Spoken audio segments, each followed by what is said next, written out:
Salve Maria e São José, meu povo. E essa gripe que não vai embora, mas já tá indo, tá tudo certo. Estamos no 10º dia, olha que legal, que lindo, que bênção. É isso aí, gente, força, porque o nosso sim, ele é diário. E Deus está esperando por nós todos os dias. O nosso sim deve ser dado diariamente.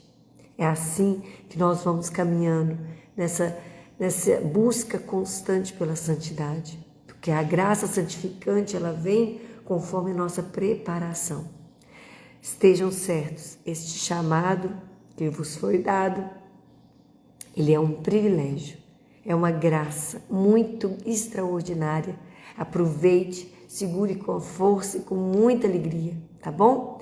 Porque hoje nós vamos meditar sobre o inferno. Sim, ele existe.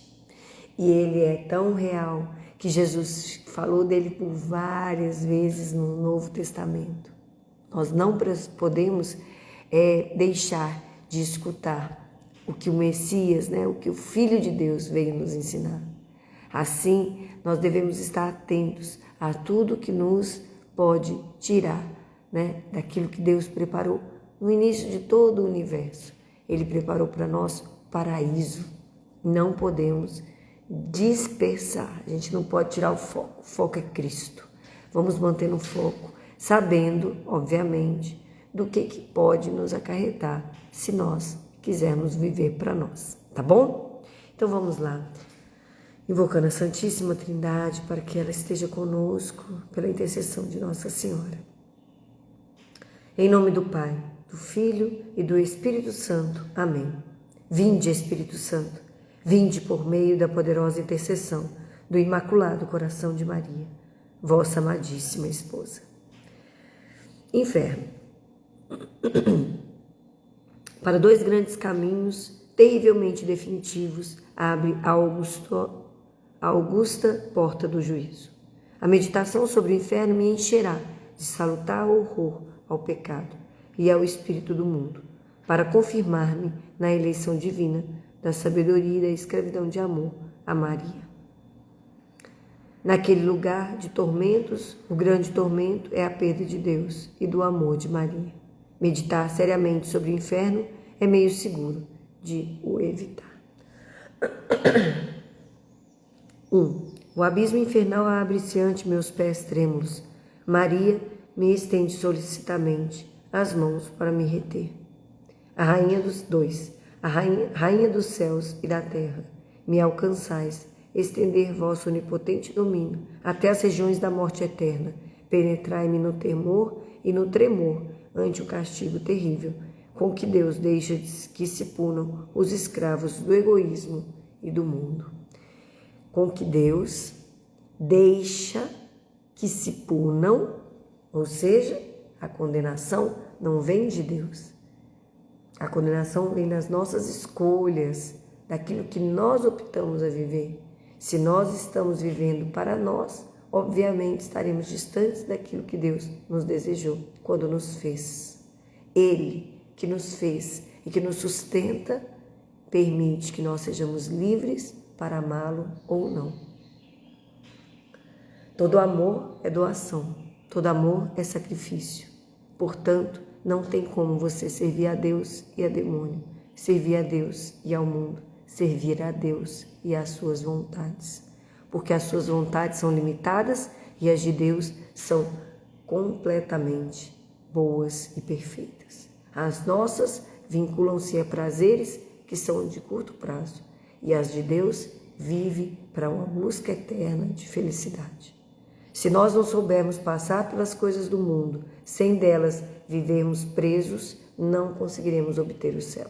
Mas isso é como disse aqui, a perda de Deus, Deus deixa que se punam os escravos do egoísmo e do mundo.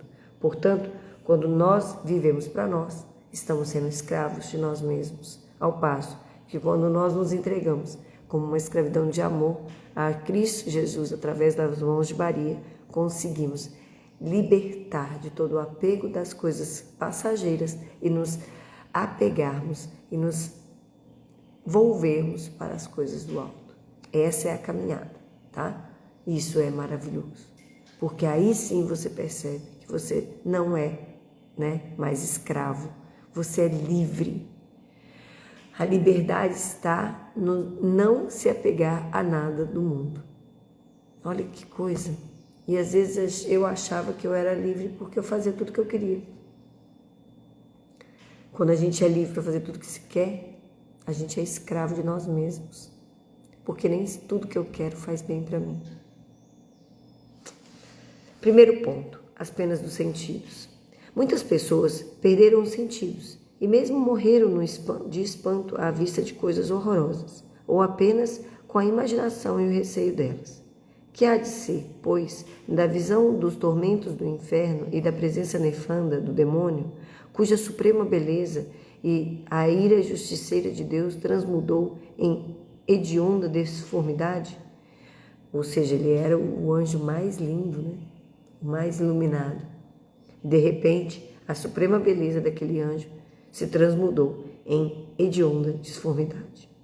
E ouvir os prantos, os clamores, os rugidos, as blasfêmias dos condenados, as lamentações sem remédio, os gritos de desespero, os estertores de agonias que a morte jamais terminar, que a morte jamais virá terminar. E o cheiro infecto de tantas podridões, o gosto amaríssimo das coisas mais imundas, o tormento de espicaçar todos os membros do corpo. A sede, o fogo, as trevas, a imobilidade, todas as legiões de demônio, as injúrias dos cúmplices, agora herdeiros do mesmo desespero, a eternidade dos tormentos, sim, a eternidade. Segundo ponto, as aflições interiores. Antes a gente estava vendo as penas dos sentidos, ou seja, aquilo que você está sentindo externamente. Agora vamos ver o que a gente, no inferno, tem como aflições interiores. Se ainda neste mundo a imaginação só acrescentar os sofrimentos, duplicá-los mesmo, que será no inferno, onde todo o terror que ela conceber estará justificado de sobejo pela mais espantosa realidade? E a memória, ao recordar, não o bem ilusório da terra, tão fugaz que não deixou traços, mas o bem verdadeiro, que poderia e que deveria ser partilha do infeliz condenado, e que agora nunca mais poderá alcançar? Que fará então no inferno todo o exército das paixões, mas cujo exercício ainda era impedido na terra pela sociedade, pelo ambiente, ou ao menos na aparência honesta do mundo, da família, e que prorrompe em caudal desfrenado de revoltas, de ódios, raivas, desesperos, medos e horrores, quase estraçalhando o pobre réprobo, mergulhado em todos os tormentos exteriores e interiores. A vontade mais livre de amar a Deus, aferrada agora nas maldições, violentada para sempre na tendência mais profunda de sua natureza, para o bem infinito, agora tão remoto, irremediavelmente perdido. Terceiro ponto, a perda de Deus e de Maria. E agora, nesse terceiro ponto, não menos importante, né? Olha quanto as almas que estão, por exemplo, no purgatório, relatam que a maior dor que elas sentem de estar no purgatório, ou seja, elas têm consciência plena de que elas estão no céu, de que elas estão passando por um período de reparação, ou seja, de limpeza. As almas do purgatório dizem que o maior sofrimento nem é o fogo, né, do inferno, que ali as purifica, mas a falta da visão plena do Pai, né? Então, assim, é claro que a nossa visão do inferno, e assim como também a nossa visão do purgatório, e assim também como a nossa visão do céu, são limitadas, porque nós estamos sobre um véu, né, que nos impede de ver a realidade, a gente começa a pensar. Imagina você preso numa penitenciária, onde está superlotada, onde as pessoas que estão lá estão com muito ódio, com muita raiva, com muita tristeza, então o ambiente é pesado.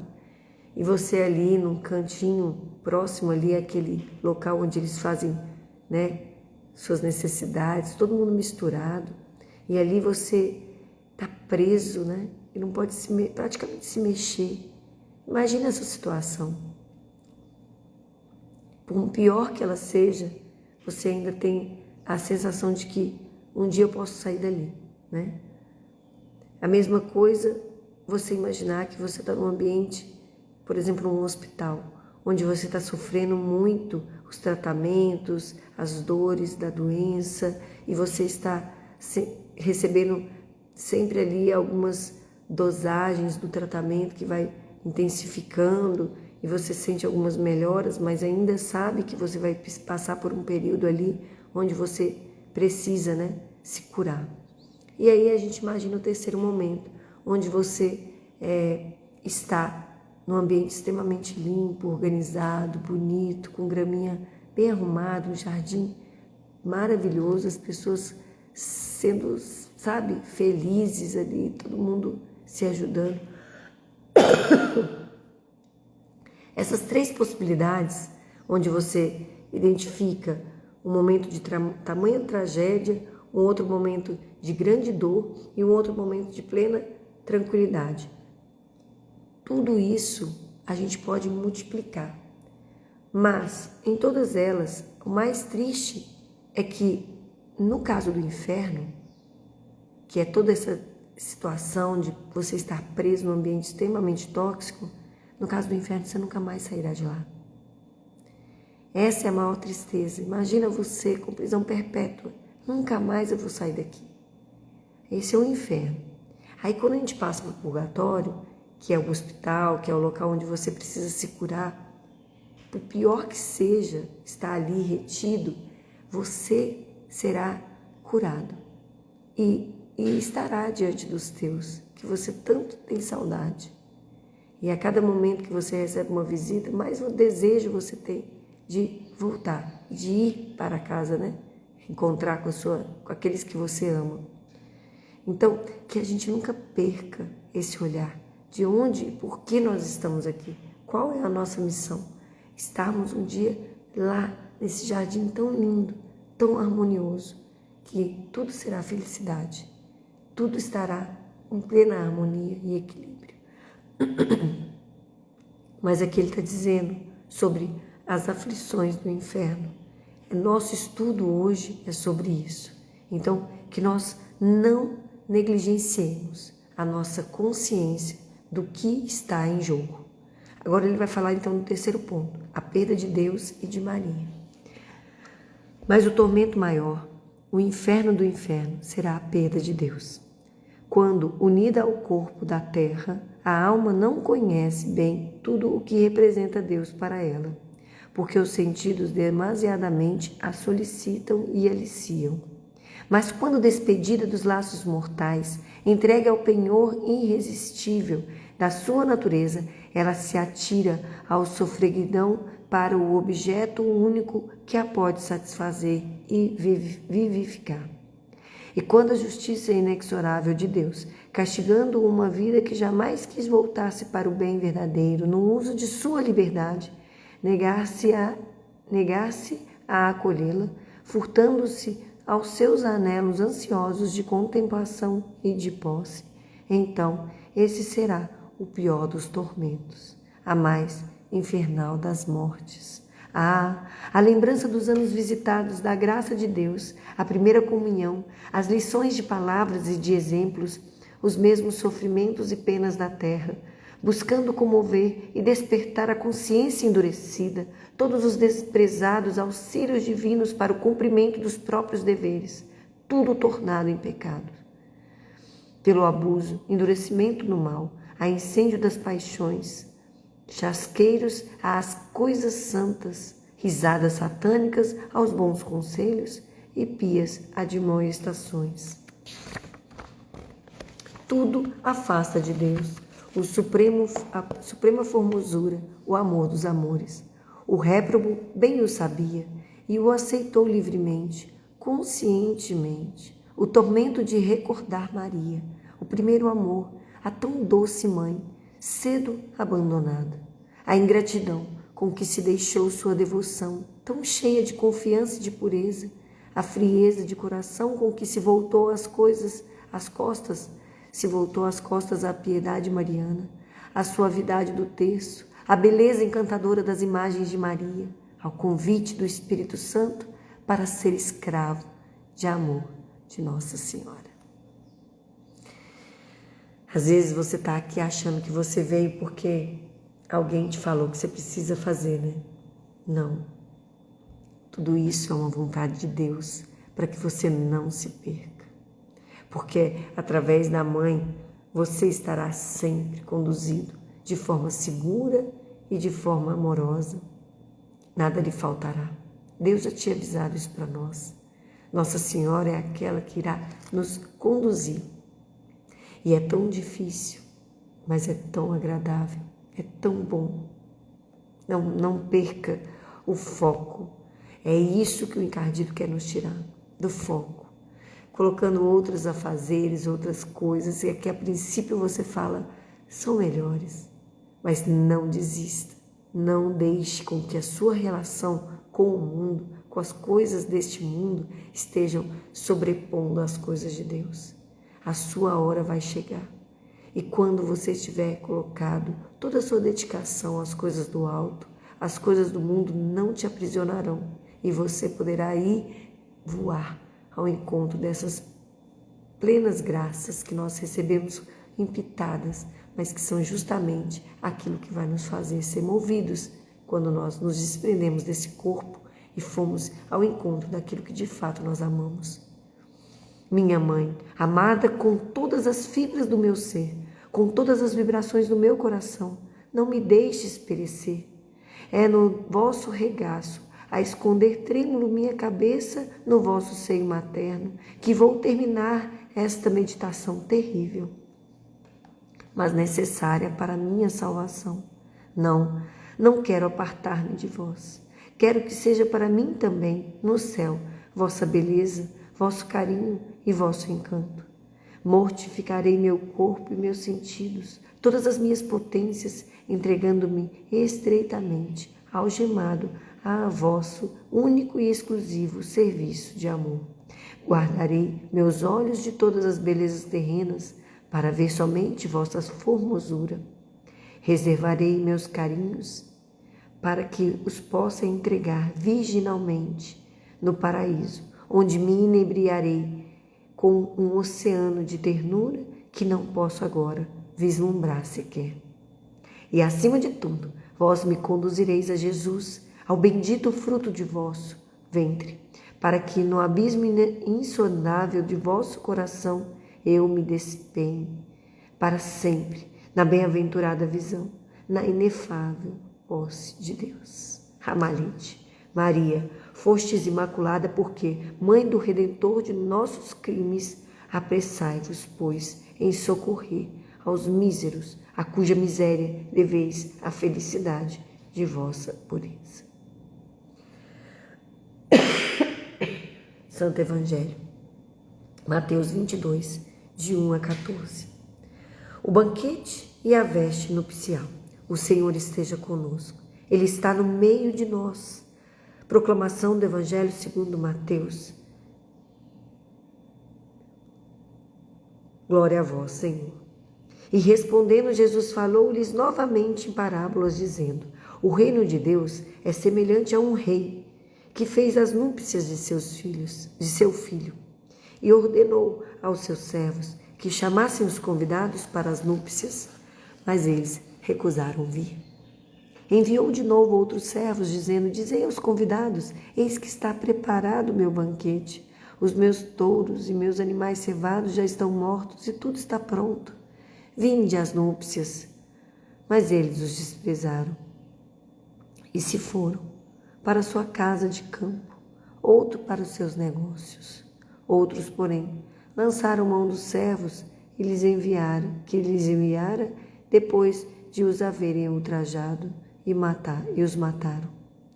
Mas o rei, ouvindo isso, exasperou-se e, tendo feito marchar os seus exércitos, acabou com aqueles homicidas e pôs fogo às cidades deles. Então disse aos seus servos: as núpcias, com efeito, estão preparadas, mas os que estavam convidados não foram dignos de tomar parte no banquete. E depois, às saídas das ruas, e as quantos achardes, convidai-os para as núpcias. E tendo saído os seus servos pelas ruas, reuniram o quanto encontraram, maus e bons. E ficou cheia de convidados a sala do banquete para as núpcias. Entrou depois o rei para ver os que estavam à mesa e viu ali um homem que não estava vestido de veste nupcial. E disse-lhe: amigo, como entrastes aqui, não tendo veste nupcial? Mas ele emudeceu. Então disse o rei a seus ministros: atai-o de pés e mãos e lançai-o nas trevas exteriores. Aí haverá choro e ranger de dentes, porque são muitos os chamados e poucos os escolhidos. Palavra da salvação. Glória a vós, Senhor. Gente, esse evangelho, como ele é real, como essa parábola é real, como nós estamos nessa condição, como todos os dias a gente se vê nessa situação, onde a gente diz não para Deus, não num determinado momento, num momento que Deus quer que a gente vá para a igreja, que a gente vá encontrá-lo em oração, em novenas, em momentos de festa, em momentos de alegria, que Ele nos traz através da Santa Missa. Ele nos olha, Ele nos chama e nós dizemos um belo e grandioso não. Eu tenho mais o que fazer. Eu tenho a minha casa de campo para ir, eu tenho que trabalhar. Eu tenho que fazer as minhas coisas. E ali você se despoja de toda a graça do céu que Ele preparou. E quando a gente fala sobre as vestes nupciais, a gente tem que pensar o seguinte: Deus é infinita misericórdia. Ele nos ama com amor único. Ele nos deseja como uma mãe deseja o seu filho, bem pertinho. Sabe? É assim que Deus nos ama. Ele não é um Deus bravo e um Deus que pune. Não. Mas Ele é um Deus de justiça. E Ele nunca permitirá que a injustiça aconteça. Nunca. Porque Ele é um Deus perfeito, né? Injusto somos nós, homens miseráveis, cheios de pecados. Mas Deus não muda. Deus nunca peca. Ele não erra. Então, nesse momento que a gente vai vendo as maldades que nós mesmos já realizamos, esse texto vai nos colocar que, se nós chegarmos a não estarmos na presença da graça, ou seja, limpos, nós não poderemos estar diante dele. E aí a gente percebe que as vestes nupciais é a penitência, é a confissão, é você estar diante de Deus o tempo todo, convicto de que você é um pecador miserável, mas que você se arrepende de todas as iniquidades, de todas as maldades, de toda a sua miséria, e de que você o ama tanto que você irá, todas as vezes que for necessário, ao confessionário, pedir perdão, porque é assim que um filho reage a todas as graças do Pai, pedindo perdão quando ele erra. O Pai perdoa quantas vezes for necessário, desde que aquele arrependimento for verdadeiro. O Pai sabe da dificuldade do filho. O Pai quer ver o esforço do filho. Ele não quer ver o filho perfeito, sem cair, porque ele sabe que isso é impossível. Igual uma criança que está tentando andar. Ela começa se rastejando, depois ela começa a engatinhar. Que alegria que o pai fica quando vê uma criança começando a engatinhar. Filma, tira foto, e tudo aquilo ali é uma festa. Mas cai, machuca, chora. E o pai tenta de novo, e levanta, a mãe vai lá, estimula, se alegra, bate palma, cai de novo, machuca, chora. Depois vai tentar andar, e aí é que tá. Não quer mais saber de ficar no colo, quer andar, tropeça, cai. Não corre, vai tentar correr, tropeça, cai de novo, chora. A gente fica com raiva, esquece de toda dificuldade e exige que possa se andar normalmente, sem tropeços? Não, porque o pai sabe que é impossível que uma criancinha tão pequenininha consiga andar, consiga ficar em pé sem cair. É assim que Deus olha para nós, como um bebê que está começando. Ele não espera que a gente dê passos largos e seguros. Ele espera que a gente busque a mão dele para se apoiar. Ele espera que a gente nunca tente caminhar sem estar com ele do lado, sem estar com a mãe do outro. É isso que ele espera de nós neste texto. Ele espera que a gente esteja disposto a viver ao lado dele, para que no momento da festa estejamos com as vestes nupciais, estejamos aceitando o convite, sem pestanejar, sem colocar mais nada à frente. Somente o pai e a mãe. Esse é o nosso caminhar para o Cristo, para que a gente possa encontrar a graça eterna, tá bom? Vamos então encerrar Imitação de Cristo e Mensagem de Montfort. Os suplícios do inferno.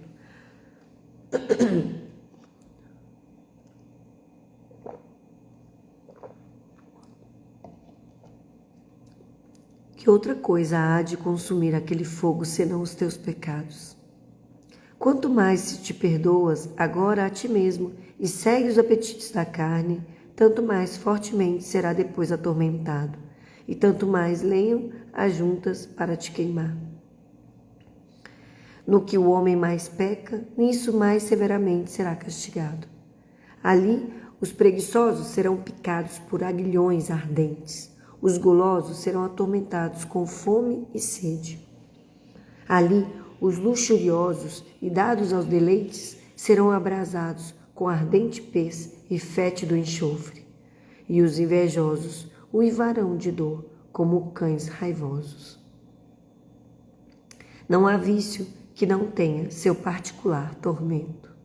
Ali os soberbos estarão cheios de confusão e os avarentos serão oprimidos com miserável necessidade.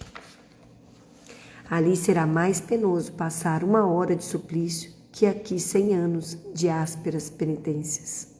Ali não há sossego nem consolação para os condenados, mas aqui às vezes cessam os trabalhos e se goza de consolação dos amigos. Tenha agora cuidado e dor de teus pecados, para que, no dia do juízo, estejas seguros com os bem-aventurados. Aprenda agora, neste mundo, o que poderá sofrer no outro. Se agora tão pouco podes sofrer, como poderás depois sofrer os tormentos eternos? Se agora uma pequena moléstia te faz tão impaciente, que fará então no inferno? Na verdade, não podes ter 2 gozos: deleitar-te neste mundo e reinar depois com Cristo no céu. Se até agora tivestes vivido em honras e deleites e te chegaste à morte, que te aproveitaria tudo isso? Logo, tudo é vaidade, exceto o amor e serviço somente a Deus. Porque os que amam a Deus de todo o seu coração não temem a morte, nem o castigo, nem o juízo, nem o inferno, porque o perfeito amor faz ter perfeito acesso a Deus. Mas quem se deleita ainda em pecado, não admira que tema a morte e o juízo.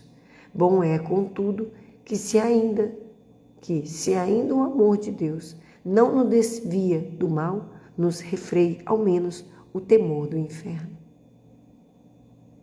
Se pelo menos ter consciência da graça eterna não te leva a pecar menos, que pelo menos seja pelo medo do inferno que você se sinta travado. Bom é, contudo, que se ainda o amor de... já te falei isso. Porém, aquele que despreza o temor de Deus não poderá perseverar muito tempo no bem. Antes, muito depressa, cairá nos laços do demônio. O evangelho de ontem falava sobre a semente jogada em terrenos diversos. Portanto, não dá para você servir a Deus e viver, nas coisas do mundo. É fatal que as coisas do mundo vão te afastar das coisas de Deus. É como se ele estivesse jogando aquela semente numa terra cheia sem nenhum tipo de profundidade, sabe? Aquela terra que fica ali bem rasinha, uma terra que ficou ali acompanhada na pedra, né? É bem rasinha, pode até brotar, mas rapidamente se queima porque não consegue ter raiz. Então, não dá para você viver nessas condições aqui na Terra, achando que a vida está coerente com os seus deleites. Eu preciso comer bem, dormir bem, beber bem. Eu preciso descansar bem. Não, você precisa cuidar da sua alma, para que você possa ter confiança de que você estará com as vestes certas na hora da sua morte. Do contrário, você pode estar com a roupa de marca mais top do mundo, o carro importado mais lindo e maravilhoso, a casa de campo, a casa da cidade, todas elas mansões. Tudo isso vai sair com uma areia quando você pega assim, ó, e ela se esvai entre os dedos. E o que vai ficar? O bem. O bem que você nunca pôde praticar, mas que servindo a Deus, Ele, através da misericórdia, transpassou pela tua alma. E este bem que você fez ao próximo, ele vai sendo transpassado pela sua alma e a sua alma vai retendo e você vai aprendendo a ser bom. É uma caminhada, não se distancie da vontade de Deus. Isso pode gerar em você grande dor. E isso vai permitir que você tente preencher esse espaço que é de Deus aqui dentro com coisas externas que jamais ocuparão o espaço dele. Não encaixa. E aquela saudade, aquela vontade vai continuar aqui dentro. E você vai se distanciando daquilo que ele fez, daquilo que ele deseja para você. E mais a sua vida vai se transformando num grande pesar. E aí você começa a colocar mais coisas. E tudo isso, na verdade, não tem efeito. Vamos à leitura de Montfort. Falsas devoções a Maria, que não nos salvarão. Isso é importante, hein, gente? Presta atenção. Encontro 7 espécies de falsas devoções à Santíssima Virgem, a saber: primeiro, os devotos críticos; segundo, os escrupulosos; terceiro, os exteriores; quarto, os presunçosos; quinto, os inconstantes; sexto, os hipócritas; sétimo, os interesseiros. E vamos então conhecer um pouquinho de cada um.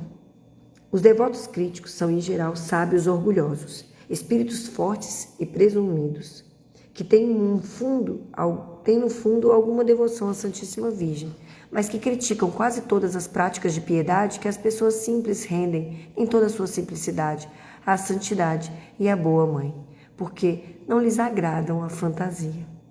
A espécie de falsos devotos e de pessoas orgulhosas e mundanas é muito temível, prejudicam extremamente a devoção à Nossa Senhora e afastam dela muita gente, que de um modo deplorável, sob pretexto de destruir os abusos. Os devotos escrupulosos são pessoas que temem desonrar o filho, honrando a mãe, abaixar um, elevando a outra. Não podem sofrer que se deem à Santíssima Virgem louvores santíssimos, justíssimos, que lhe foram conferidos pelos santos padres. Eles acham que eles são melhores que os padres, né? Tem grande pesar de ver que há muita gente diante de um altar de Maria Santíssima que diante do Santíssimo Sacramento, como se uma devoção fosse contrária à outra, como se aqueles que oram à Virgem Santíssima não orassem a Jesus Cristo por ela. Não querem que se fale tanto dessa augusta soberana que se recorra a ela tantas vezes. Já repararam isso? Tem pessoas que você fala assim, Salve Maria, a pessoa, Paz de Cristo.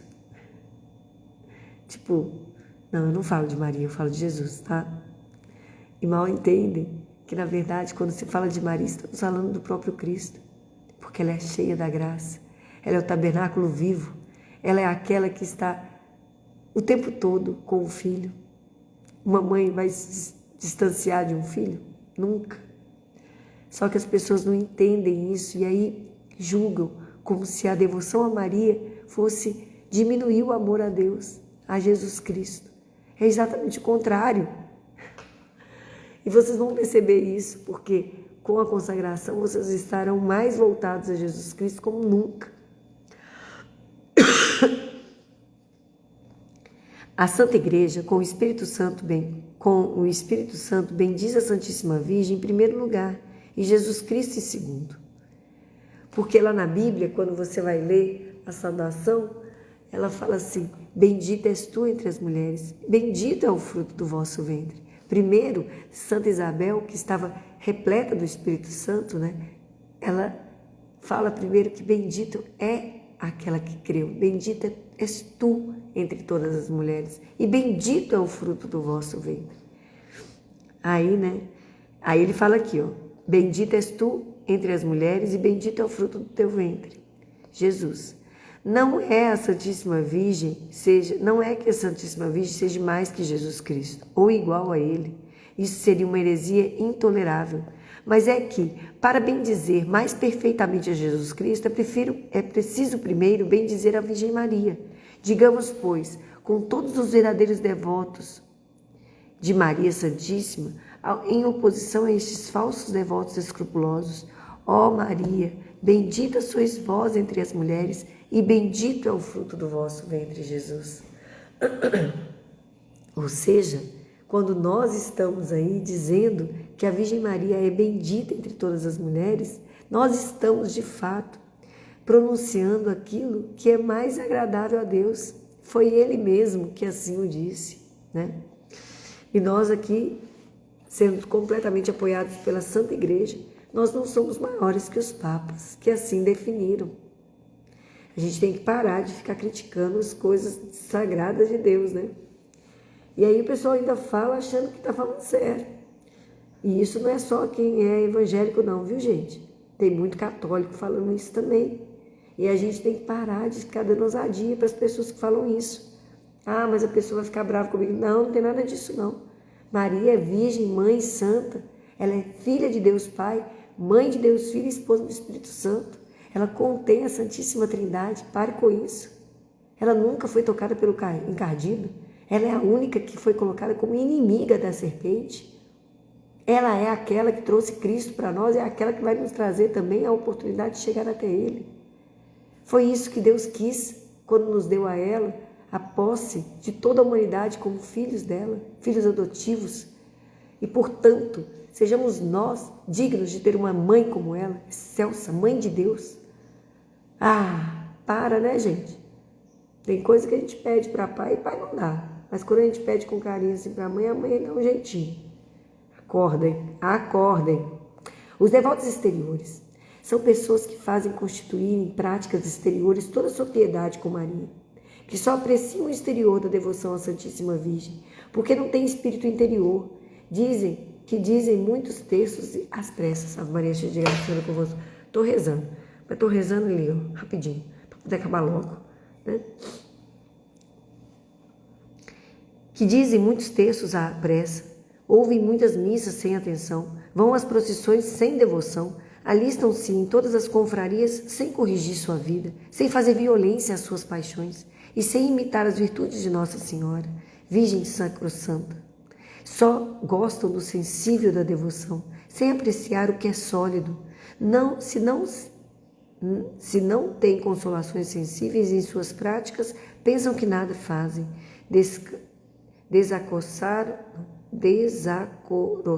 Desacoroçam, abandonam tudo e fazem tudo sem regras e aos bocados. O mundo está cheio dessa espécie de devotos exteriores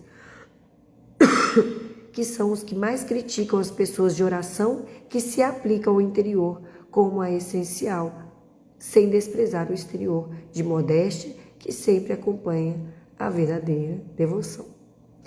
E olha, gente, estejam preparados para ouvir isso das pessoas mais próximas da sua casa. Seus pais, seus maridos, suas esposas, seus filhos. É normal as pessoas, às vezes, não estarem tão próximas da realidade e, mesmo consagrados, eles ainda, recentemente consagrados, eles ainda têm uma ideia de que a situação é uma situação um pouco exagerada, entendeu? E aí, quando eles pensam assim, eles costumam verbalizar. Aí eles vão falar, também não é assim, não. Então, por exemplo, a Nossa Senhora, ela vai te dando as dicas, né, do que ela precisa que você se mortifique, do que você precisa se penitenciar, porque ela sabe o período que você iria, por exemplo, ficar no purgatório se você morresse hoje. Então, por exemplo, como ela quer que o purgatório para os seus filhos prediletos, esses que se doaram inteiramente a ela, seja o mais curtinho possível, deixe de existir, o que ela vai fazer? Ela vai aproveitar seus dias na Terra e vai fazer com que você viva intensamente aquilo que vai te mortificar, te elevar a Deus, te fazer realmente ter um profundo sentimento de piedade e de devoção.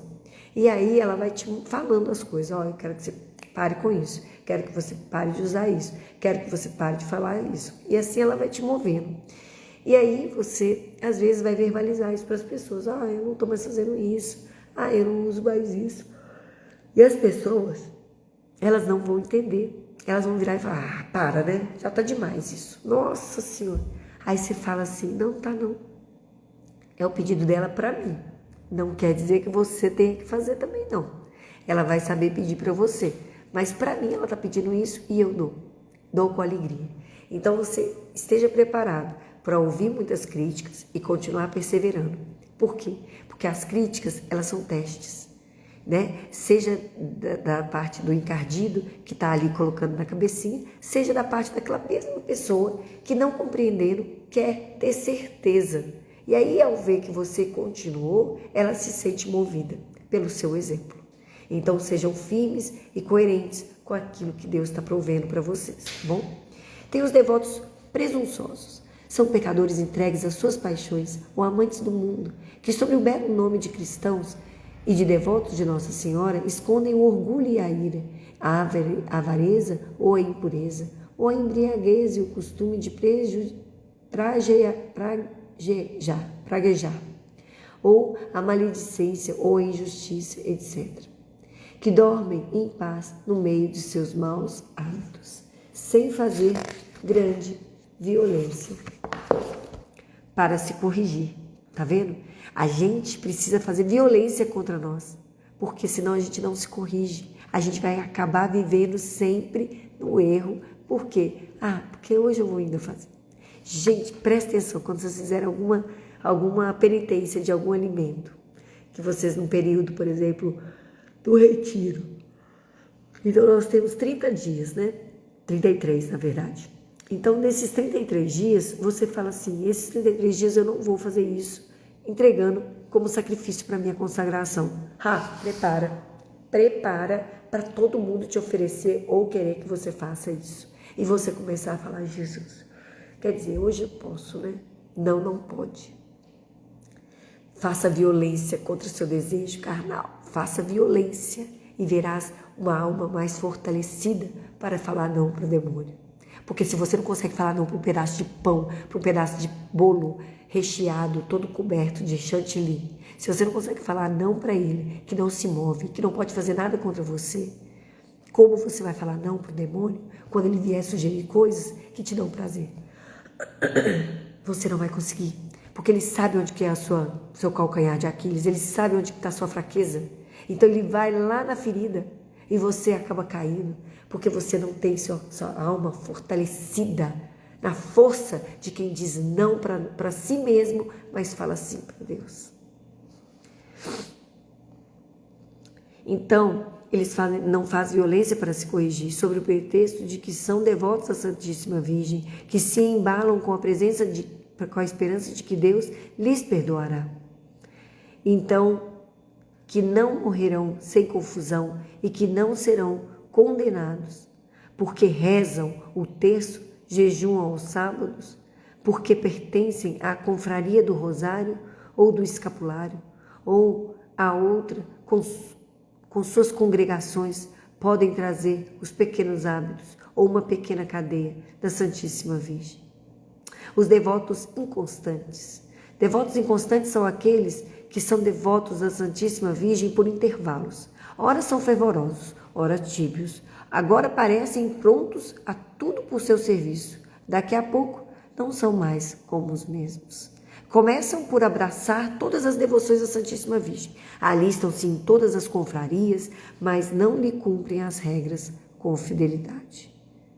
Mudam como a lua, e Maria Santíssima põe-nos sobre os pés com um crescente, porque são volúveis e indignos de ser contados entre os servos dessa Virgem fiel, e as quais têm por quinhão a fidelidade e constância. Há ainda outros falsos devotos a Maria Santíssima, que são os devotos hipócritas, que dissimulam seus pecados e maus hábitos sobre o manto dessa Virgem infiel, a fim de passar aos olhos os homens pelo qual não são. Existem finalmente devotos interesseiros, que só recorrem a Nossa Senhora para ganhar algum processo, evitar algum perigo, sarar de uma enfermidade ou por qualquer outra necessidade semelhante, sem o que a esqueceriam. Tanto uns quanto os outros são falsos devotos que não subsistem diante de Deus e de sua Mãe Santíssima. Tenhamos, pois, muito cuidado para não sermos do número dos devotos críticos, que nada creem e tudo criticam, dos devotos escrupulosos que temem ser demasiadamente devotos à Virgem Maria em respeito a Jesus Cristo. Os devotos presunçosos que, a pretexto de sua falsa devoção a Nossa Senhora, jazem no meio de seus pecados, dos devotos inconstantes que, por volubilidade, mudam suas práticas de devoção ou as deixam inteiramente à menor tentação. Os devotos hipócritas que se alistam com as confrarias e trazem as insígnias da Virgem Maria para passarem de bons. E, finalmente, os devotos interesseiros que só recorrem a Maria Santíssima para serem livres dos males do corpo ou obter bens temporais. E acabou aqui, meu povo. Olha que alegria. Já tá. Olha, dessa vez a consagração está muito rápida. Eu mal fechei os olhos, já está no 11º dia. Já passamos 1/3, do processo. Que você se mantenha firme. Muitos não estão na caminhada mais. Começaram e desistiram. Não conseguiram viver a realidade. Mas eu posso dizer, aos que estão, aos que ficam, sejam fortes e fiéis. Deus tem um desejo maravilhoso para a sua vida. E quando você se consagrar à Virgem Maria e for fiel a tudo aquilo que São Luís Maria Guimond de Montfort nos pede, você encontrará a paz do Cristo e viverá plenamente nessa terra, como se nela nada fosse de agradável. Vivendo somente para agradar a Deus, fazendo tudo por amor ao Cristo, que morreu por nós na cruz e nos derramou todo o seu sangue. Uma gotinha do sangue dele já seria suficiente para aniquilar todos os pecados do mundo. Mas Jesus se deu por inteiro, doou-se inteiramente a nós, para que nós nunca mais nos distanciássemos de Deus. É através do Cristo que chegamos ao Pai. Não podemos encontrar outro caminho, mas para chegar ao Cristo em segurança e de forma rápida, temos que ter a Virgem Maria para nos conduzir, passando à frente, pisando na cabeça da serpente e desatando os nós que nos afastam de Deus. Tá bom? Que Deus abençoe você, que Deus proteja você e sua família, que Nossa Senhora pise na cabeça da serpente e que toda essa dificuldade que você está passando não seja para você um momento de tristeza e de reclamação, mas seja um momento de olhar para Deus e falar: Senhor, misericórdia, perdão e misericórdia por tudo que nós fizemos, mas tende misericórdia e piedade de mim e enviai vossa mãe para que eu seja amparado pelos seus braços maternos e suporte as dificuldades da carne. vocês encontrarão a salvação, porque é assim que Deus deseja, tá bom? Façam a parte de vocês, que a de Deus jamais deixará de ser feita. Abaixem suas cabeças, juntem as mãos e vamos agora clamar o Espírito Santo de Deus e a sua Mãe Santíssima. Vinde, ó Santo Espírito, as nossas almas visitais, enchei os nossos corações com vossa graça divinal. Vós sois chamado o intercessor, o dom de Deus Altíssimo, a fonte viva, o fogo e o amor e a espiritual unção. Sois doador dos 7 dons e sois poder da mão do Pai. Por este transmitido a nós, enriqueceis a nossa voz. Iluminai nosso entender e em nós vertei o vosso amor. Com a graça infernal de nós, o fraco em nós, rebustecei. Nosso inimigo repeli e dai-nos logo vossa paz. E tendo um guia como vós, evitaremos todo o mal. Fazei-nos conhecer o Pai e o Filho revelai também. E ao que de ambos procedeis, fazei-nos firmemente crer. Glorifiquemos a Deus Pai e ao Filho que ressuscitou, e ao Santo Espírito de Deus por infinitos séculos. Amém. Enviai, Senhor, o vosso Espírito e tudo será criado, e renovareis a face da terra. Oremos. Ó Deus, que instruíste os corações dos vossos fiéis com a luz do Espírito Santo, fazei que apreciemos retamente todas as coisas, segundo o mesmo Espírito, e gozemos sempre de sua consolação, por Cristo, Senhor nosso. Amém. Ave sempre bela, ó Virgem Mãe de Deus, do alto mar estrela, porta azul dos céus. Novas o anjo traz, ave te saúda, funda-nos na paz e de Eva nome muda. Mansidão, pureza, ó Virgem sem igual, dá-nos com presteza e livra-nos do mal. Quebra a algema ao réu e dá aos cegos luz, dá-nos, Mãe do céu, o que é o céu conduz. Mostra seres mães, faz a nós descer, quem por vós nascido quis de ti nascer. Dá-nos vida pura, um caminho certo para quem procura ver Jesus de perto. Seja ao Pai louvor, ao Cristo também, e ao Consolador, igualmente. Amém. E para todos os seminaristas, principalmente daqui da Diocese de Campinas, pelas orações do Santo Padre, o Papa Francisco, por todos os padres, principalmente os padres das nossas paróquias, da nossa forania, que Deus abençoe e proteja. Ave Maria, cheia de graça, o Senhor é convosco. Bendita sois vós entre as mulheres e bendito é o fruto do vosso ventre, Jesus. Santa Maria, Mãe de Deus, rogai por nós os pecadores, agora e na hora de nossa morte. Amém. Ó Maria concebida sem pecado, rogai por nós que recorremos a vós. Jesus, manso e humilde de coração, fazei o nosso coração semelhante ao vosso. Glória a Deus, né, gente? Estivemos e continuaremos reunidos em nome do Pai, do Filho e do Espírito Santo. Amém. Louvado seja o nosso Senhor Jesus Cristo, para sempre seja louvado. Que Deus abençoe vocês, Ângela, Ana, que Deus proteja todos que demais adentrarão nesta live. Que Deus proteja e fortaleça o caminhar de vocês para que este dia 8 de dezembro seja com grande júbilo, com grande graça, uma festa no céu e na terra, tá bom? Tchau. Até amanhã, se Deus quiser.